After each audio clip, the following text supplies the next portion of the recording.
Buenas noches. En las últimas semanas se han reportado detenciones y operativos contra la estructura del cártel de Sinaloa. Se habló que iban contra uno de sus líderes. El secretario de Seguridad Federal, Omar García Harfuch, respondió esta mañana. ¿Qué tan cerca han estado las fuerzas federales, el propio Gabinete de Seguridad, de la detención de Iván Archibaldo Guzmán?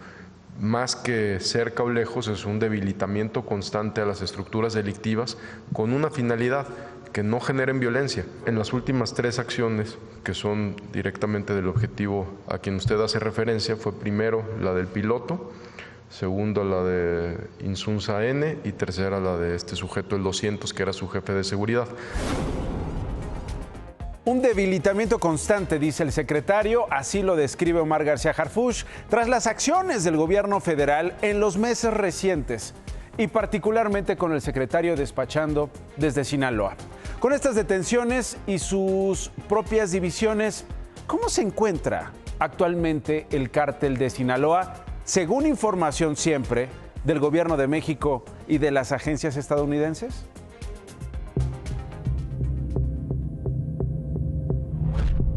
Con los fundadores del cártel presos en Estados Unidos, Joaquín El Chapo Guzmán sentenciado a prisión de por vida e Ismael El Mayo Zambada en proceso de enfrentar un juicio, sus hijos quedaron al frente. Por el lado de Joaquín Guzmán, de sus 4 hijos que encabezan la facción de la Chapiza, Ovidio y Joaquín están presos en Estados Unidos. Libres quedan Iván Archibaldo y Jesús Alfredo, con una fuerza mermada porque la semana pasada les capturaron a 2 de sus hombres de confianza, a José Ángel Canovio Insunza, alias El Güerito, y a Kevin Alonso Gil Acosta, el 200. Prácticamente a los chapitos solamente les quedarían 2 brazos fuertes: Jorge Humberto Figueroa Benítez, alias La Perris, y Óscar Noé Medina González, alias El Panu. Ambos objetivos prioritarios de autoridades de México y Estados Unidos. Del lado del Mayo Zambada quedó al frente su hijo, Ismael Zambada Sicairos, el Mayito Flaco, quien está libre y operando la ofensiva contra la Chapiza.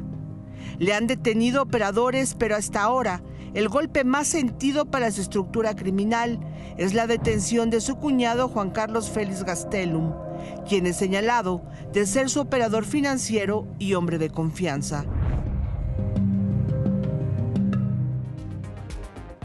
A pesar de estas divisiones internas y de las detenciones recientes, para el gobierno de los Estados Unidos de América, el cártel de Sinaloa se mantiene como el más poderoso. Temprano, la doctora Claudia Sheinbaum destacó que, de acuerdo con datos preliminares del Sistema Nacional de Seguridad Pública, desde el 2018 y con datos hasta ayer, del 24 de febrero, se ha logrado una reducción de 28.7% en el promedio diario de víctimas de homicidio doloso en el país. Son cifras, repito, preliminares reportadas por las fiscalías y por las procuradurías estatales. Me voy a Michoacán. Fue detenido en el municipio de Zacapu Jesús Rivera, a quien le apodan el Gordo Chuy o la Hamburguesa. Autoridades federales señalan a este hombre como jefe regional del cártel Jalisco Nueva Generación. En este operativo participaron elementos de la Fiscalía General de la República, de la Defensa y policías michoacanas. También fueron detenidas otras 3 personas a quienes les fueron aseguradas armas de fuego y droga. Esto generó la movilización de civiles armados y balaceras en diversas zonas de ese municipio, donde resultaron lesionados 3 uniformados. Para evitar ser capturados, integrantes del grupo delictivo secuestraron y quemaron 4 vehículos en las carreteras Morelia-Quiroga, Pátzcuaro-Tzintzuntzan y Pátzcuaro-Erongarícuaro. Los detenidos fueron trasladados a la delegación de la Fiscalía General de la República con su sede en la capital de Michoacán, en Morelia. En Estados Unidos, el Departamento de Agricultura de Texas pidió a quienes viajan a nuestro país o trabajan cerca de la frontera a extremar precauciones. Esto tras la muerte de un ranchero tejano por la explosión de una mina en Tamaulipas, sí, en el estado donde hay caminos minados, como en Michoacán. Recomendaron a sus habitantes evitar caminos de tierra y zonas remotas de aquel estado norteño. El ciudadano estadounidense que murió por la explosión de esa mina era Antonio Céspedes, tenía 78 años, era residente de Brownsville, Texas. circulaba en una camioneta, miren esta, vea cómo quedó, por un camino rural en San Fernando, allá en Tamaulipas. Esto sucedió el pasado 31 de enero. Junto al ranchero tejano murió desafortunadamente otro hombre y una mujer resultó herida. Ayer el secretario de Seguridad de aquel estado, Sergio Chávez, informó que hallaron 60 minas terrestres en municipios del centro y el norte del estado de Tamaulipas. De estas, el 30% estaban instaladas en zonas rurales que disputan grupos criminales. Y de Tamaulipas, así llegamos a Morelos, donde la semana pasada le mostré este video donde aparece el alcalde de Cuautla, Jesús Corona, y el de Atlahuacán, Agustín Toledano, reunidos con el presunto jefe de plaza del cártel de Sinaloa, Júpiter Araujo. Hoy las autoridades federales aseguraron que ya se abrió una investigación, mientras que las de Morelos dicen esto. Es una información en proceso, yo no puedo decir el número como tal, pero creo que si esta situación está llevando al menos 2 alcaldes que están siendo investigados, pues la situación podría aumentar. Esta noche tengo más historias. Bienvenidas y bienvenidos.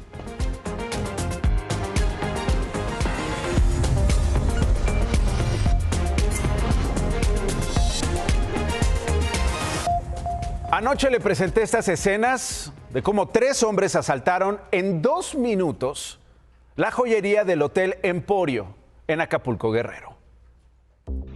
Buenos días. Sí, esto ya. Mauricio, por favor. No, pues sí, intentamos. Acá no me toca alarmas. ¿Quién más está aquí adentro? Esto está asegurado. Es lo que nosotros hacemos el gobierno, la verdad. No está trabajo, yo soy el primero general, padre. Mira dónde me tiene. Mira dónde me tiene, no, mira dónde me tiene el gobierno. Yo soy diabética, ve cómo me tiene. Dios quiera que los bendiga. No toque la alarma. No tengo ni alarma. Bueno, porque estás un desmadre. Esta noche le tengo novedades. Agentes ministeriales y de seguridad de aquel estado, así como guardias nacionales, detuvieron a 5 hombres, 4 adultos y un menor de edad, a quienes les encontraron 350 piezas de joyería de las que no pudieron acreditar su propiedad. También se les aseguró una réplica de arma corta, un vehículo sedán y una motocicleta. La Fiscalía de la Ciudad de México ha identificado los cuerpos de 3 de las 5 víctimas del incendio de ayer en un centro de rehabilitación ubicado en Topilejo, en la alcaldía de Tlalpan. Anoche vimos estas escenas dramáticas, durísimas, de cómo sus compañeros los sacan, algunos todavía con vida, otros después de haber fallecido.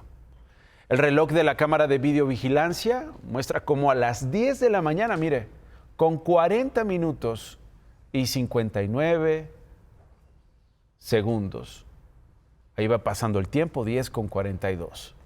Personas que estaban recluidas en este lugar, pues sacan a sus compañeros, así como usted lo está viendo. Hoy Grupo Imagen tuvo acceso a estas imágenes. Son de otro momento, 40 minutos antes.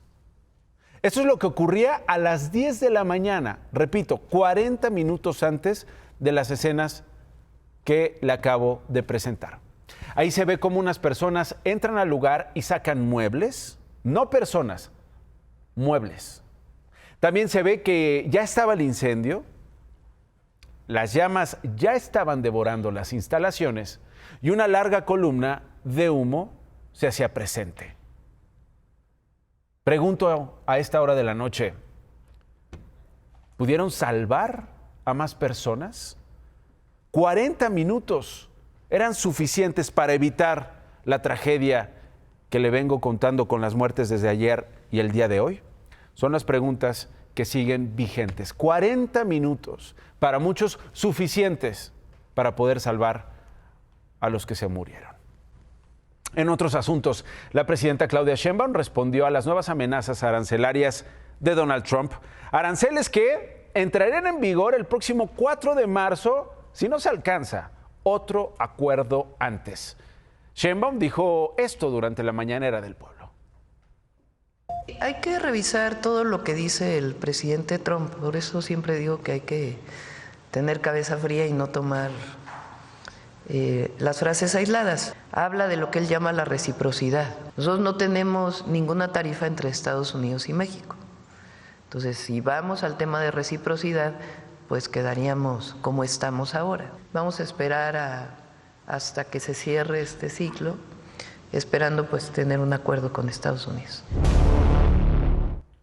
Y la pregunta del millón, por supuesto, ¿hasta cuándo se podrá recorrer el asunto de la entrada en vigor de los aranceles? ¿Cuál es el margen de maniobra que tiene el gobierno mexicano, que hasta ahora ha logrado tener un entendimiento con el gobierno de Donald Trump, ha logrado posponer la imposición de aranceles por parte de la Casa Blanca? ¿Hasta cuándo durará esto? Sobre el asunto también habló el secretario de Economía, Marcelo Ebrard. Más adelante, David Páramo nos dirá más detalles.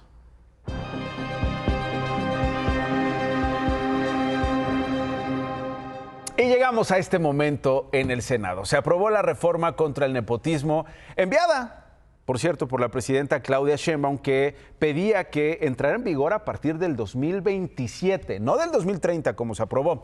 La mayoría morenista y sus aliados la avalaron con algunos cambios que aplazan sus efectos. Morena, PT y Verde celebraron el fin de la reelección consecutiva en el Congreso y en los municipios. Lejos de fomentar la competencia limpia, propició la consolidación de élites políticas. Son los neoliberales los que promovieron la privatización de la política. Esta reforma fue una moneda de cambio que un partido conservador pidió a cambio del pacto contra México. La oposición adelantó que morenistas, verdes y petistas iban a patear el bote del nepotismo, dejando vigente la sucesión electoral entre esposos, hermanos, padres e hijos. Hablo del elefante en la sala. No va a ser a partir del 2027. Sin éxito, los panistas propusieron erradicar también el nepotismo que se da, dijeron, entre el gobierno y otros poderes, citando a los Batres, Luján, Sánchez Cordero, Villarreal, Tadei, Nale. A los Batres, a los Monreal, la propia senadora Andrea Chávez, que tiene a su pareja aquí en el Senado, al señor Mendieta. A pesar de los peros, el respaldo fue total. Queda aprobada en lo general. Una votación unánime que se rompió cuando el jefe de los morenistas presentó la modificación que él y Manuel Velasco, el líder de los verdes, le hicieron a la reforma para regalarse 3 años de gracia. Respecto de la prohibición del nepotismo electoral, serán aplicables a partir de los procesos electorales, tanto federales como locales, a celebrarse en el año 2030. Lo que le vino a decir al pueblo de México, en otras palabras, el senador Augusto, es que el nepotismo no está mal de aquí al 2030, pero sí se vale entonces que en San Luis Potosí nuestra compañera Ruth González pueda ser la candidata. ¿Sí se vale? ¿O sí se vale que Félix Salgado Macedonio pueda ser el que sustituya a su hija? ¿O no se vale que Monreal, Saúl, pretenda ser el gobernador después de que ya sus 2 hermanos fueron gobernadores de Zacatecas? Vergüenza, pena debería de darles que no estemos acabando con el nepotismo hoy, liso y llano. La morenista Celeste Asensio le devolvió el golpe al exdirigente del PAN, recordándole que puso a su hermano de diputado local. Un revire que el presidente del Senado festejó. Pido a la Asamblea orden porque hasta están haciendo que a mí me gane la risa, por favor. Cobijados por el cambio del bote pateado, los aludidos se defendieron. Yo no dependo del partido, dependo de la gente y del pueblo de Zacatecas. Yo soy senador por Guerrero, yo hice campaña y sacamos muchísimos votos. En el 2027 en San Luis Potosí, la gente va a elegir a quien decida. Y con sus aspiraciones garantizadas, celebraron el marcador. Aprobada la reserva, presidente. ¿Quién diría que viene a esta tribuna a hablar de vergüenza quien evidentemente no la tiene? La reforma va a entrar en vigor, como le decía, hasta el 2030. Antes puede haber nepotismo. Y no en el 2027, como lo pedía la presidenta. Veremos qué dice mañana. Por cierto, el senador Miguel Ángel Yunes Márquez se integró formalmente a la bancada de Morena, aunque aún no es militante del partido.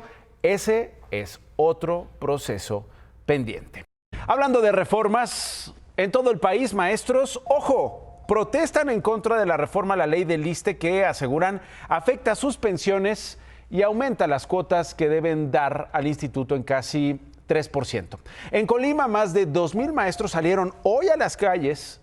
Las clases fueron suspendidas. En Tijuana, 500 maestros marcharon.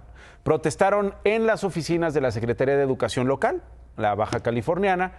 ¿Cómo viene la agenda de movilizaciones para los próximos días para que usted se prepare? Bueno, mañana en Chetumal, Quintana Roo, maestros han convocado a una marcha a las 9 de la mañana. Esto, repito, en la capital de Quintana Roo. En Hermosillo, Sonora, también va a haber protestas. Los maestros van a salir a marchar en los turnos que tienen libres para no suspender las clases.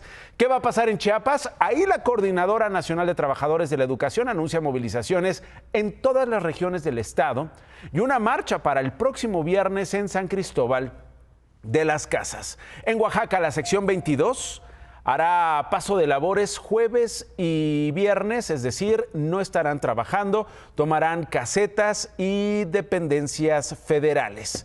A estas protestas se van a unir maestros en la Ciudad de México, quienes plantarán su protesta el viernes frente a la Cámara de Diputados, ahí en San Lázaro.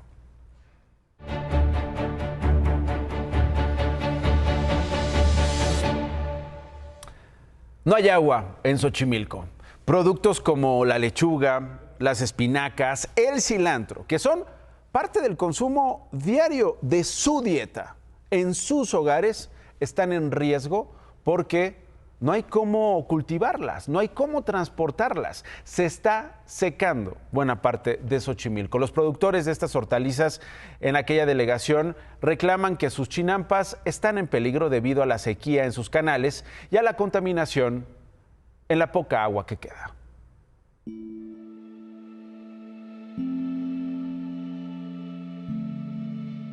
El agua es lo que mueve todo aquí.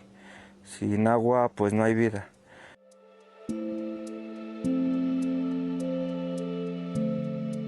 Xochimilco es más que su zona turística con trajineras adornadas de colores. También existe la zona chinampera, áreas que están en peligro de extinción, pues sus canales se están secando. Sí, yo recuerdo de la infancia que transportábamos los manojos de verdolaga, de espinaca, en canoa. Nos aventábamos manejando, en la canoa, como aproximadamente una media hora, 40 minutos, para sacarlo en el embarcadero. Ante la ausencia de autoridades locales y federales, los chinamperos han tenido que ir jalando agua para intentar regar sus cultivos. Los compañeros se organizaron para jalar un tubo, ahora sí que con cuerdas, con la fuerza, no se empleó ninguna máquina, solamente fue la voluntad para traer el agua de Canal Nacional hacia esta parte que es Ostotzingo o el acuario.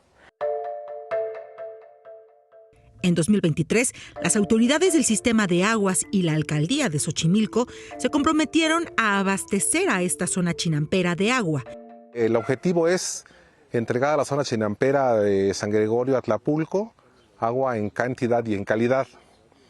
Ninguna de las dos cosas se cumplió y la obra está al 50% al día de la fecha, siendo que ese proyecto se inició el año antepasado y que supuestamente iba a estar en 3 meses. Han pasado ya prácticamente 2 años y la obra no se ha terminado. En esta zona de la Ciudad de México se produce lechuga, cilantro, espinaca, entre otras hortalizas que abastecen a la central de abasto y mercados de la capital. Además, el patrimonio de casi 300 familias está en riesgo. Aproximadamente entre 20 a 50 toneladas se llevan a la central de abastos, pero además se surten a los tianguis, se surten a los restaurantes, se surte al mercado local. No es una zona turística, es una zona productiva. El llamado de chinamperos es que las autoridades volteen la mirada a esta zona, área natural protegida que a cada paso muestra el abandono que vive. Está en riesgo la cultura chinampera, está en riesgo el sustento de cientos de familias, está en riesgo el humedal y está en riesgo el gran valor ambiental que tiene la zona chinampera de San Gregorio Atlapulco. Más noticias. El gobierno federal presentó la Estrategia Nacional Vive Saludable, Vive Feliz. Busca atender la salud de 12 millones de estudiantes en 90.832 primarias públicas del país. Campeche se convirtió en el estado número 22 en garantizar la interrupción legal del embarazo. El Congreso local aprobó la despenalización del aborto hasta las 12 semanas de gestación. El INEGI dio a conocer los resultados de la Encuesta Nacional de Ocupación y Empleo para el cuarto trimestre de 2024. La población económicamente activa sumó 61.1 millones de mexicanos. La tasa de desocupación fue del 2.6%. La oficina de la Santa Sede informó que la salud del Papa Francisco sigue crítica, pero estable, sin episodios respiratorios agudos. En su 12º día hospitalizado, el pontífice recibió por la mañana la Eucaristía y luego trabajó desde su habitación. La Suprema Corte de Justicia de la Nación y en particular la ministra Yasmín Esquivel tienen que resolver un tema fiscal que tiene que ver con las importaciones y exportaciones de México. Si gana el Servicio de Administración Tributaria, aumentará muchísimo la recaudación. Si pierde el sector exportador, de acuerdo con Coparmex, perderán 6.250 empresas y unos 3.1 millones de empleos. Los exportadores, Coparmex, la industria, dicen que el Servicio de Administración Tributaria cambió el criterio con el cual se realizaban las exportaciones, que durante más de una década se venía haciendo de una manera y ahora cambiaron el criterio. Eso implica a las empresas tener que pagar como 6 años de utilidades. Eso implica a las empresas, dicen, salirse de cualquier oportunidad de negocio. Sí había quienes abusaban de y fingían exportaciones. Sí lo sabía, pero no eran la generalidad. Lo que se va a discutir en la Suprema Corte de Justicia es muy sencillo. Si tiene que pagar 2 veces el IVA un exportador mexicano. Va a ser una discusión divertida, va a ser una discusión difícil, de la cual depende el nearshoring. Échame la cámara. Ya va a ser una gustada sección. Trump, los aranceles y Marcelo Ebrard. Hoy dice el secretario de Economía que él no le tiene miedo a los aranceles. Yo digo que no los van a imponer, Nacho. ¿Tú por qué apuestas? Cabeza fría y más noticias. Con 409 votos a favor, 69 en contra y 0 abstenciones, la Cámara de Diputados aprobó la reforma constitucional para prohibir la siembra y cultivo de maíz transgénico en México. Un juez de control vinculó a proceso a Víctor Manuel N., presunto agresor serial de conductoras de taxi por aplicación, por el delito de violación agravada y robo agravado en contra de 5 mujeres. Grupo Frontera salió a desmentir la versión de que apoyan al presidente Donald Trump y su política de deportaciones y aclararon que no apoyan a ningún grupo que esté en contra de los migrantes. Donald Trump anunció que va a ofrecer una nueva visa, la llamó tarjeta dorada, ofrecerá un camino hacia la nacionalidad para inversionistas y costará $5 millones. Gracias por elegirnos. Hasta mañana.